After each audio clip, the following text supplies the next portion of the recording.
Okay, so what I'm going to do is go back to that slide that I just showed you, the very complicated one. That's the last one I'm going to talk about, but I'm going to bring it up piece by piece. And to be frank, it's I do this a lot better when I'm physically writing on a board. It just has a completely different feel to it, and I'm often doing it in interaction with a real-time class, which is a lot different. But let's see how this goes. So let me begin by just putting on some axes that will help us to kind of orient our discussion of the creation of ego. So so what I'm talking about is undergoing this experience, this kind of mystical experience, which is also a very normal, everyday experience as well. It's just that the spiritual adepts like Guru Nanak and the mystics take it to a much deeper level than most people can do. But I think that ordinary people like you and I, can experience a glimpse of this in our everyday lives.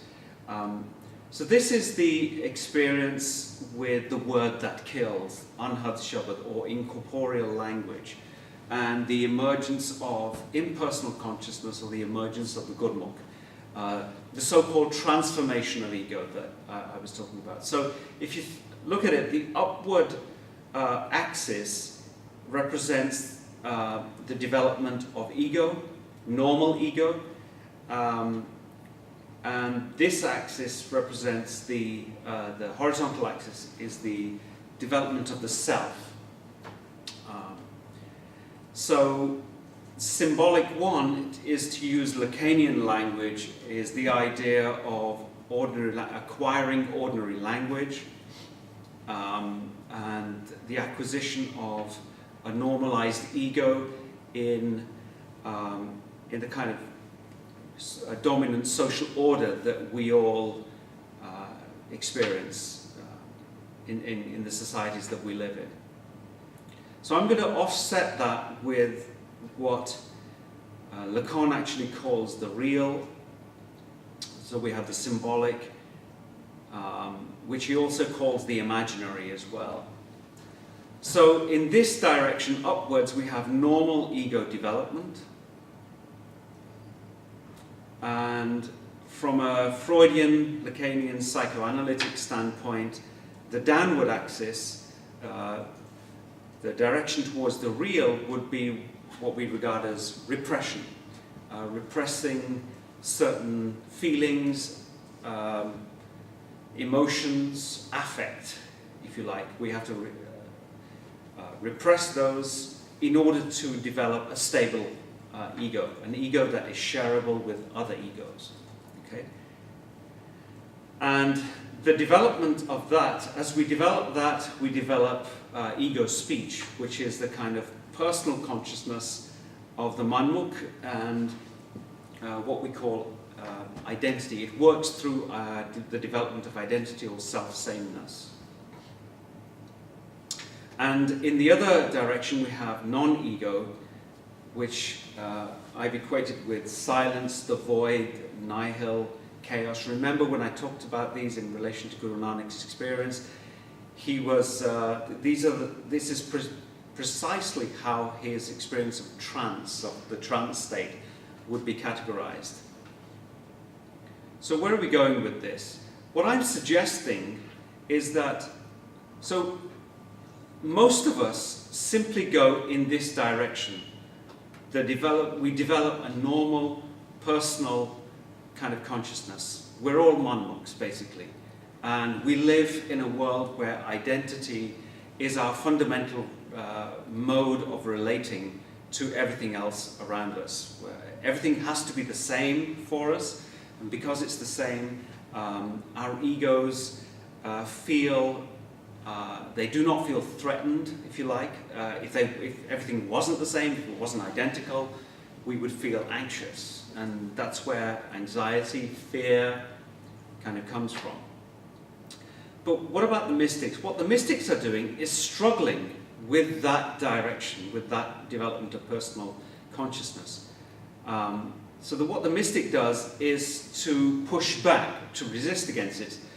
So they're going in this direction, but then there is this urge to kind of come back, to connect, if you like, to the other side of the psyche, and to bring those two parts of the psyche into dialogue, into conversation. Then the other side of the psyche, the non-ego, would be what Guru Nanak calls the beloved. Okay? His other, the beloved. And what he's doing is to bringing these together. And by bringing these together, this is the struggle itself, to hold them together, to counter what society says you must not do. You must not bring this back into the world. And yet these mystics refuse to do that. They bring this precisely into the world. What they're doing is they're also bringing difference back into the world and making it part of their identity. So their difference, so their identities are now self-differentiated. And it's this convergence of identity and difference into a different form of ego which constitutes the transformation, the radical transformation of the psyche that the mystics tell us can be done. It can be done, and they show us exactly how it can be done. So just to put some labels on this results, this bringing the two together results in the experience with the word that kills. This is a new type of language, a new speech, a poetic speech, if you like, a poetic consciousness that comes with ego loss.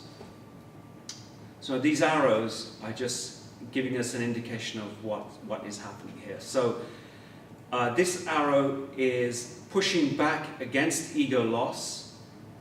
This arrow here on the bottom is the emergence from silence, from void, or from chaos, and bringing that into the light of day.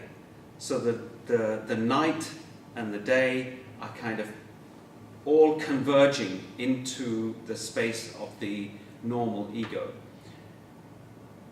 And what it results in is a state of what Guru Nanak would call virha, or virha, which is a state of fusion and separation at the same time, where the mystic is ecstatic because he's found the beloved, but the beloved is also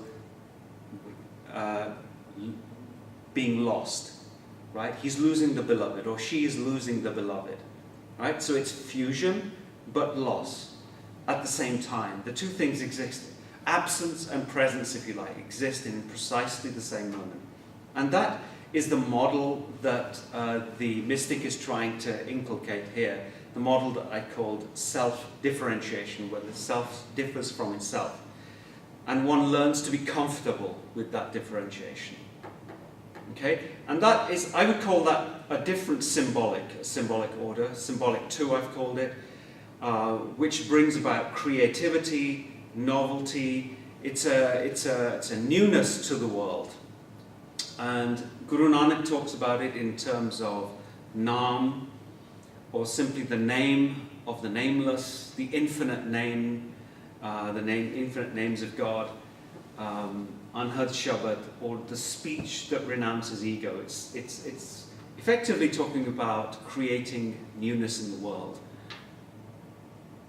And the kind of subject who brings together the impossible convergence of absence and presence, of black and white, of night and day, is this subject, differentiating subject called the Gurmukh, this self-differentiating subject.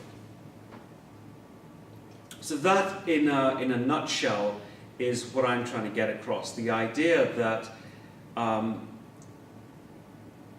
in contrast to the stereotypes of either there is identity or there is difference and the two must be completely separated, actually no, the two can be completely kept in one and the same psyche, resulting in a very different psychological formation, which Guru Nanak calls Gurmukh.